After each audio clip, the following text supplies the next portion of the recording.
Hello, this is Dr. Chris McGarrah from Warsaw, Indiana, with yet another episode of The Constitution Solution. In this installment, I will present the cure for our ailing union. That's right, the cure. So stay tuned.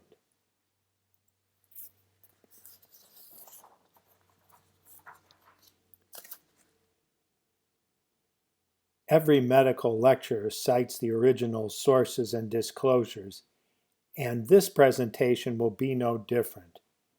Many of the ideas, theories, and statements contained herein are those of the founders, those who inspired them, and some modern constitutional scholars. To formulate the cure, I believe that I have combined a number of the elements into a unique cure. That having been said, let's proceed. If I may continue to use the medical analogy, our constitutional republic is critically ill. Critical illness is marked by systemic instability. All one has to do is to observe any media outlet, and, well, controversy abounds. In fact, controversy these days is at a fever pitch. So, I rest my case. The constitutional republic is critically ill.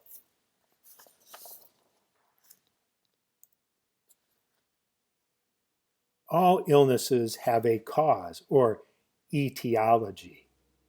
It may be a solitary factor or multifactorial. For our republic, our union, the etiology is a progressive cascade of dysfunction. It began with usurpation of power. That is, powers not specified in the Constitution.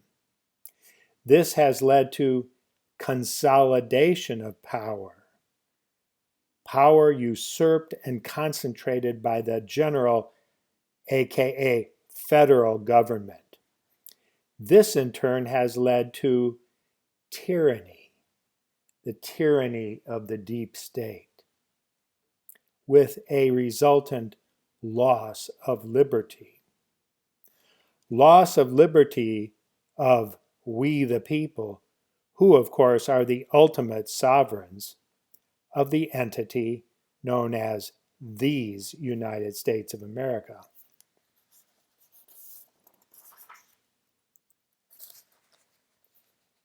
How many of you are familiar with the statement by Benjamin Franklin in answer to a passerby at the conclusion of the Constitutional Convention? When asked about the form of the new government, he replied, "A republic, madam, if you can keep it." Think about those 5 final words, if you can keep it. Well, are we? Seems like it's slipping away. Will it end in a frightful despotism, as Franklin warned? Let's pray that the disease is not too advanced for the cure to be effective.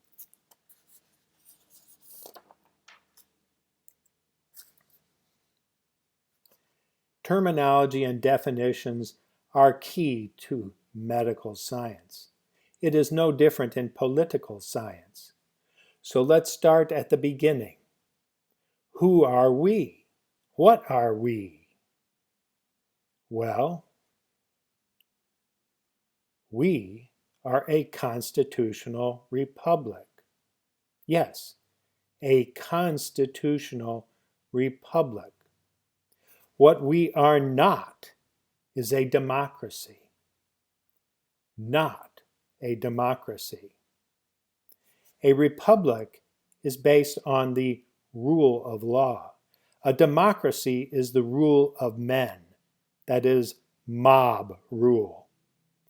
The founders saw democracies as perpetrating horrid enormities throughout history, they essentially eliminated the term from our founding documents. The take-home point would be, don't say democracy, and be wary of anyone who makes it a frequent talking point.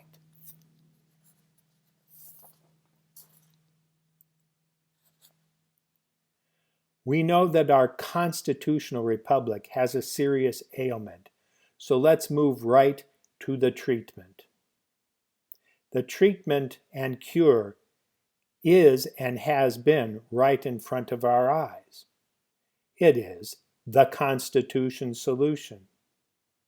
As founder John Dickinson wrote, Veniente occurrite morbo. That is Latin for oppose a disease at its beginning. Founder John Dickinson wrote these letters from a farmer in Pennsylvania, and each letter was ended with a Latin phrase or maxim. And this phrase or philosophy was the conclusion of letter number 9. Oppose a disease at its beginning.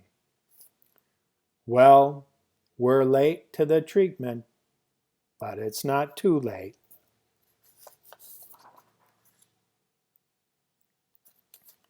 Again, who are we? Who are they? The factions are difficult to define.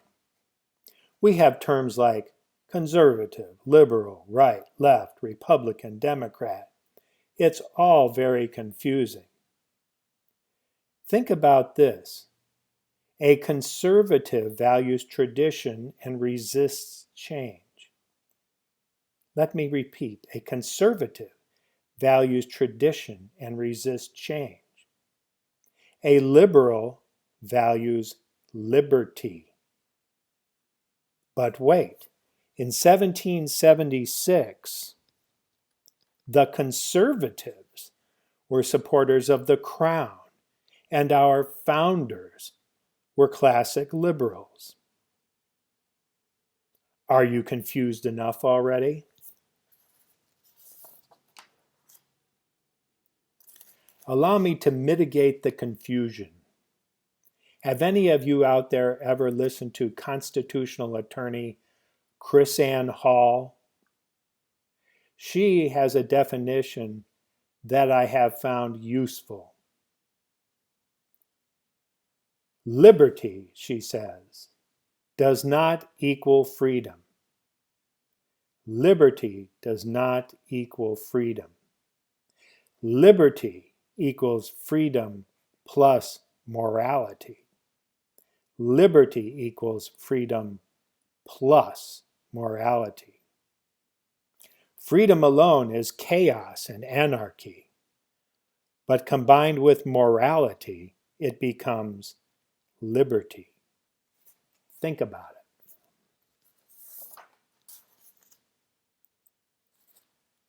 So again, who are we? Who are they?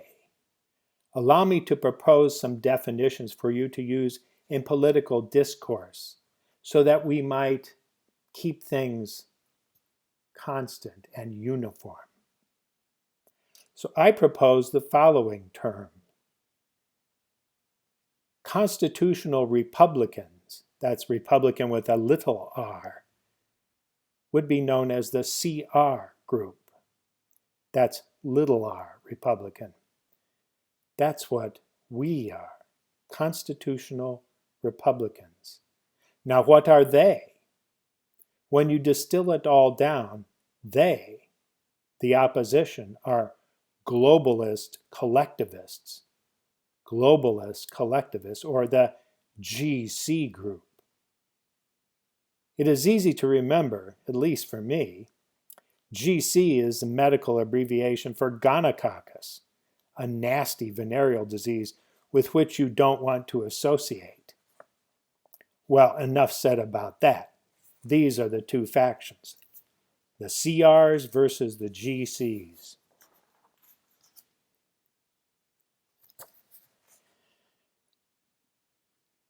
What about the principles of our constitutional republic?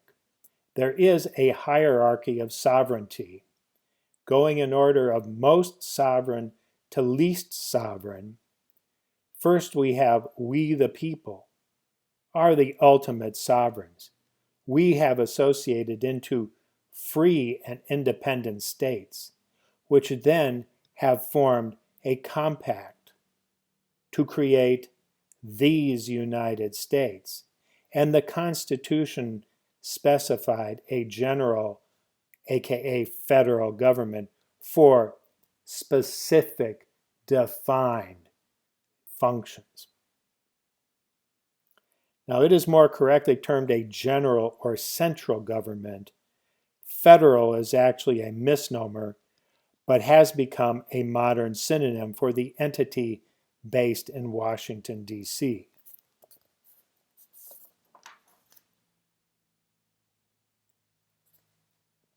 What about power? That is the thing that has been usurped and consolidated. Where does power reside? Well, again, from most to least, power resides, first of all, in we the people are the ultimate sovereigns. I refer you to James Madison in Federalist 45. The states, he says, have powers that are numerous and indefinite. These United States have formed a general, that is called now the federal government.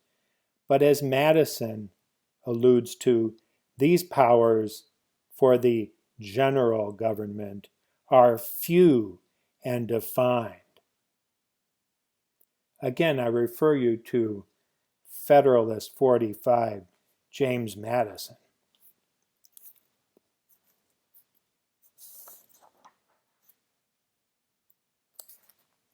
How do you debate with a globalist or collectivist? Insults are counterproductive. It is really quite simple to categorize political motives. The founders knew this. Consider this. Founder James Otis Jr. in 1761 had a great many writings on the cause of liberty. What he observed was that people oppose liberty for one or more of three basic reasons: guilt, malice, or folly. Guilt, malice, or folly. A bit difficult to define. But this is not 1761, so how do we translate that to modern terms? Terms that you can remember and use. Well, here they are. Opposition to liberty comes from pragmatism, malice, or ignorance.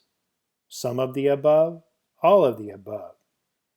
Pragmatism, malice, or ignorance. Do some mental exercises. Think of some person or politician whose motives you question. I have many of those. Ask yourself, why does person X, Representative Y, or Senator Z oppose liberty? Why do they make those unusual decisions and votes? Well, pragmatism, malice, or ignorance. See, it really is a fun exercise.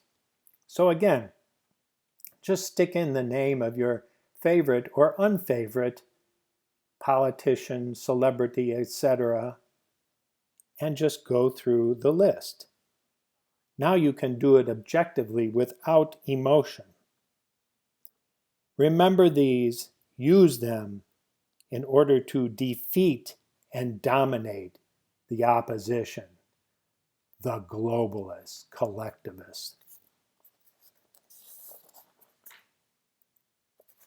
How did our constitutional republic become ill? Who is to blame? Well, there is plenty of blame to go around.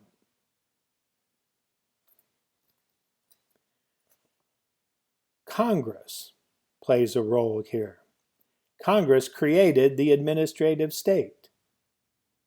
Think of all the mischief from 1913, before and after, in fact. The judiciary is partly to blame. Thomas Jefferson referred to the federal judiciary as miners and sappers, eroding the foundations of our liberty. And yes, the executive is to blame. And this goes from early times to present times. Patrick Henry, one of the founders, at the Virginia Ratifying Convention, had a line in his speech that I thought is very interesting. Patrick Henry said at one point that he was concerned about this Constitution because, as he put it, your president may easily become king. Your president may easily become king. Well, he nailed it. Now think about it. All artful rulers use precedent to build and consolidate power. One leader does it, then the next one does it, and they build and build and build until you no longer have a functioning constitutional republic. So the blame involves all branches of the government. And to a certain extent, it blames the electorate.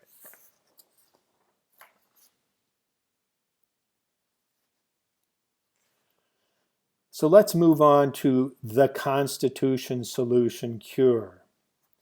And for this, I refer you to James Madison in Federalist 46. James Madison gave us 4 things to do to oppose an unwarrantable act of the general government that is unconstitutional. Number 1, the repugnance of the people. Yes, we the people. Debate, protest, get loud. Make your voices heard. Number 2, Madison states, and this is very important, in response to an unwarrantable act of the federal government, you simply have a refusal to cooperate with officers of the Union. A refusal to cooperate with officers of the Union. Now, think carefully. He's not talking about obstruction, just non-cooperation. Number 3, unwarrantable acts of the federal government can be countered by the frowns of the executive magistracy, that is, the governors. Frowns of the executive magistracy. Well, I know of some good governors who promote liberty and some very, very bad governors. And Republican and Democrat does not always categorize them according to their opposition to liberty. And then Mr. Madison gives us legislative devices. The states can use legislative devices to oppose unwarrantable acts of the general government. Take, for instance, things like Second Amendment protection acts in various states, or legislation to make specie legal tender, and the list goes on and on and on.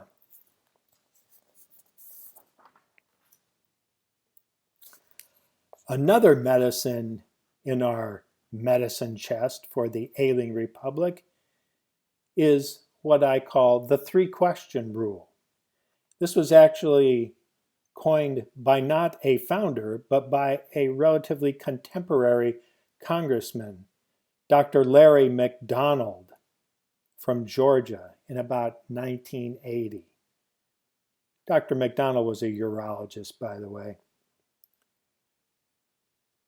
What Dr. McDonald proposed and lived by was this three-question rule, which goes on to propose that before considering any act, bill, resolution, rule, ordinance, etc.,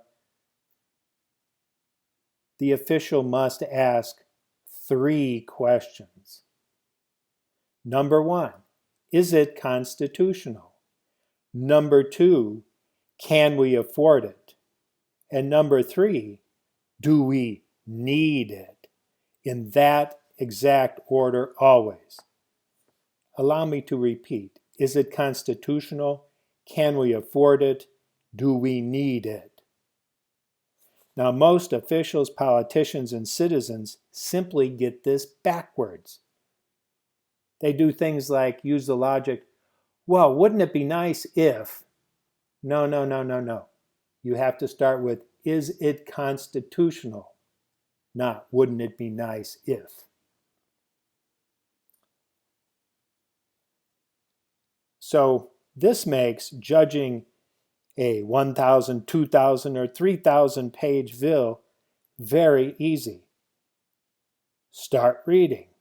At the first sign of an unconstitutional clause, throw it in the wastebasket. Done. So this is the three-question rule, a valuable Constitution medicine. Remember it, use it, follow it.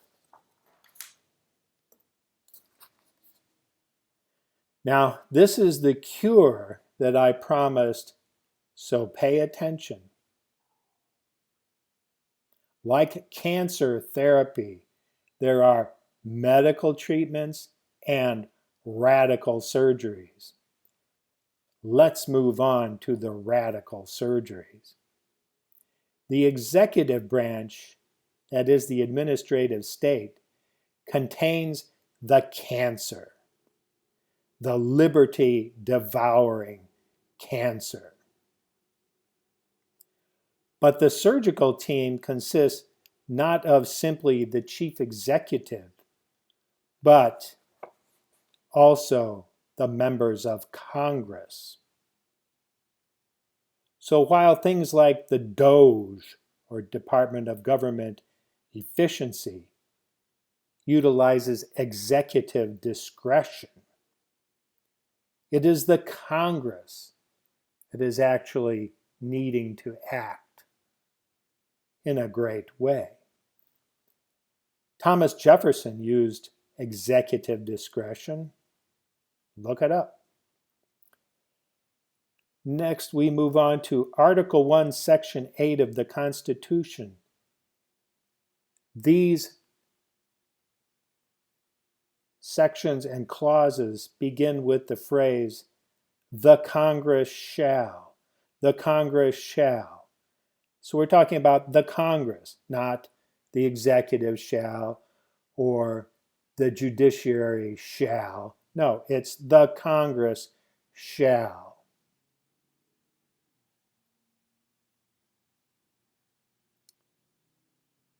If you read the entire Constitution, it becomes obvious that there are only 7 constitutional departments. That's right, 7 constitutional departments. So when you look around at those photos of cabinet meetings, just think, cut it all out except for 7.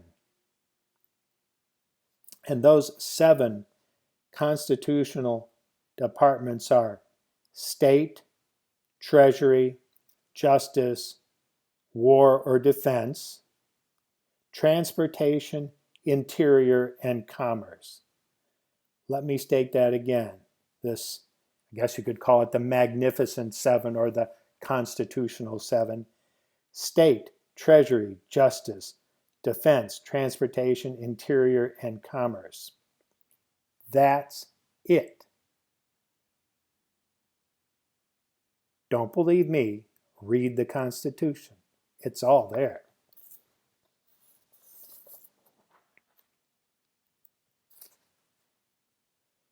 That is a daunting task for our surgical team of the chief executive and the Congress.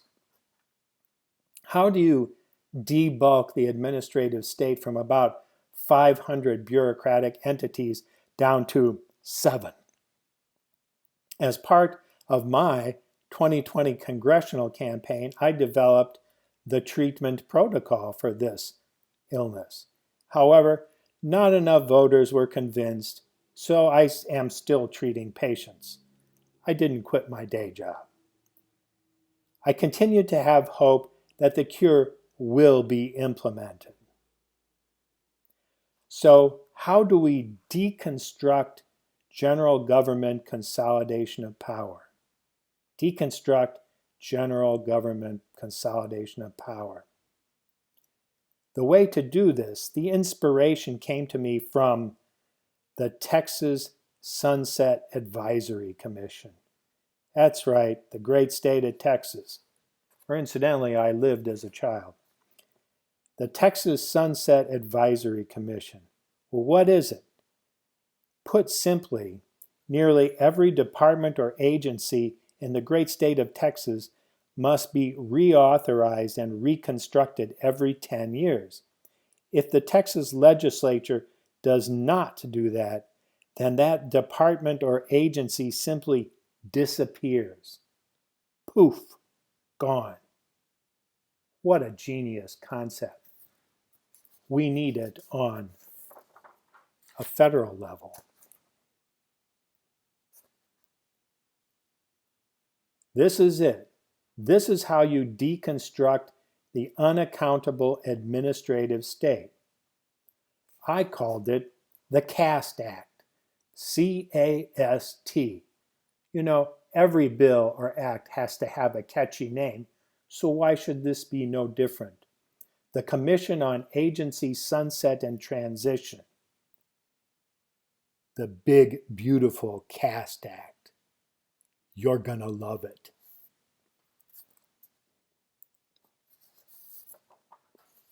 Key terms are sunset and transition. The CAST Act would transition the usurped powers back to the states. Let me repeat that. The powers go back to the states where they belong. It would be proposed that the CAST Act contain a 10-year sunset cycle, just like the Texas Act. Exceptions are constitutional specified agencies, but even these need oversight. So it would be proposed that there is a mandatory 10-year reevaluation of constitutional specified agencies. If that reevaluation and reauthorization did not occur, then the act could include a clause so that the budgets of these agencies would be frozen if they were not reevaluated.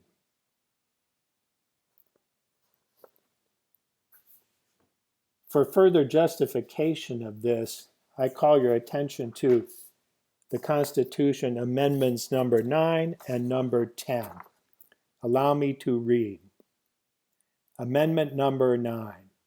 The enumeration in the Constitution of certain rights shall not be construed to deny or disparage others retained by the people. Fairly straightforward. Amendment 10, and this is the big amendment. The powers not delegated to the United States by the Constitution nor prohibited by it to the states are reserved to the states respectively or to the people. It's in the Constitution, folks. Read it. So when the federal government usurps the powers, they go back to the states, respectively, or the people.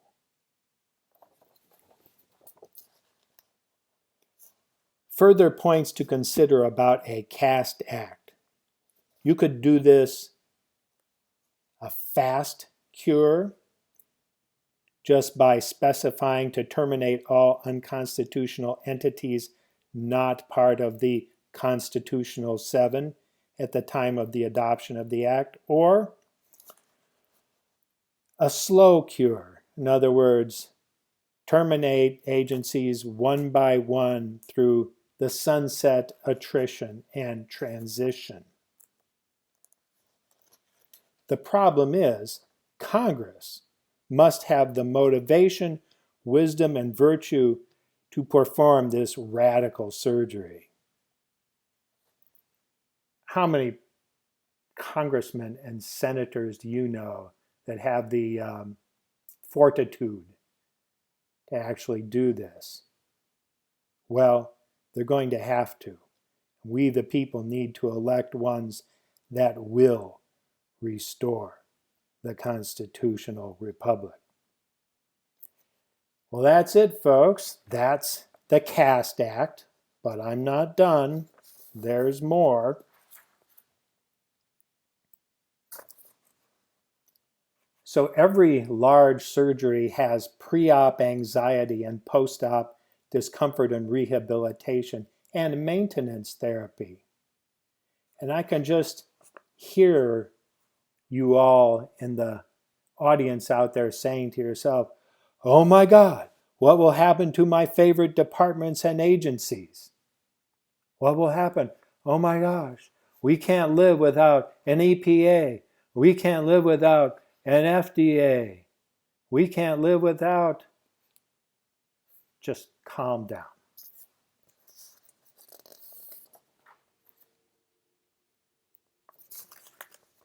Calm down. That is a matter for the independent and sovereign states, as it was intended. Federalist 45, Amendment 9, Amendment 10. The important thing about the Caste Act is the provision for transition of powers back to the states. It is transition of powers back to the states. That is, of course, the Constitution solution. Again, Amendments 9 and 10. Now, states may act individually, or they may engage in interstate compacts. So in other words, instead of having 50 independent drug agencies, one or more, or the entire union could work in interstate compacts to have a number of local drug evaluation agencies. The justification for this comes from Article 1, Section 10, Clause 3 of the Constitution. That's Article 1, Section 10, Clause 3.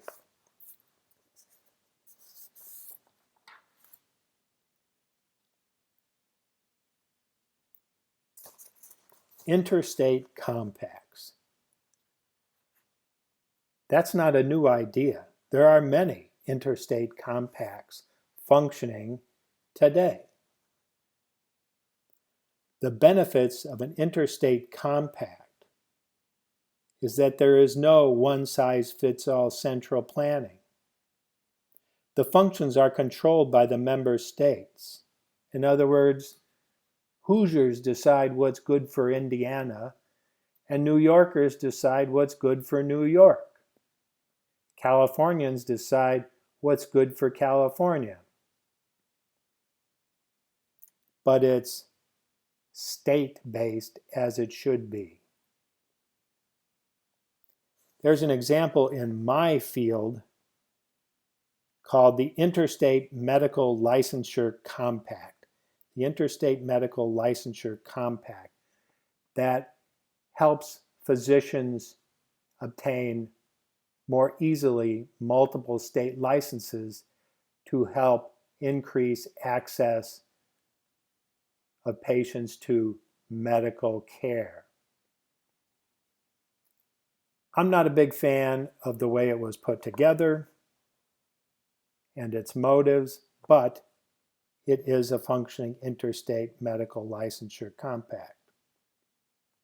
So each state decides its needs and priorities and implements programs independently or by joining compacts.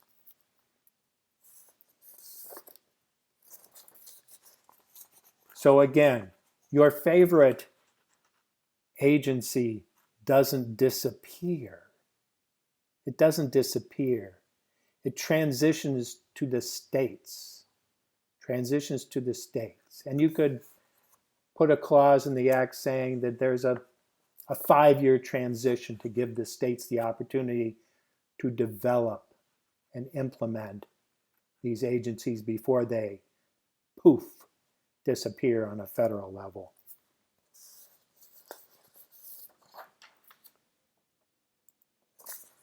But don't forget, a republic, if you can keep it. A republic, if you can keep it. Well, how do we keep it? How do we keep it?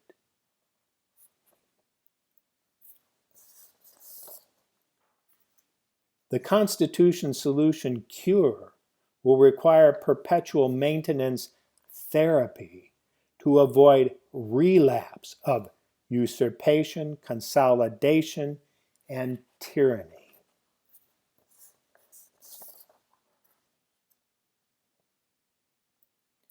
The key to perpetual liberty is to pass on the concepts of our constitutional republic to generations yet to come. I believe it was Jefferson that said to expect liberty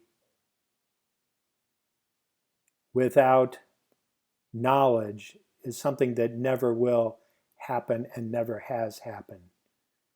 I believe his exact phrases were, a people that expect to be ignorant and free will never achieve that goal. In other words, you have to have knowledge in order to remain free. How do we ensure that? Put simply, separation of school and state. Separation of school and state. I see many heads out there exploding already. My apologies to Thomas Jefferson, but I firmly believe that this concept will ensure the defeat of the globalist collectivist and ensure the perpetuation of liberty in our constitutional republic.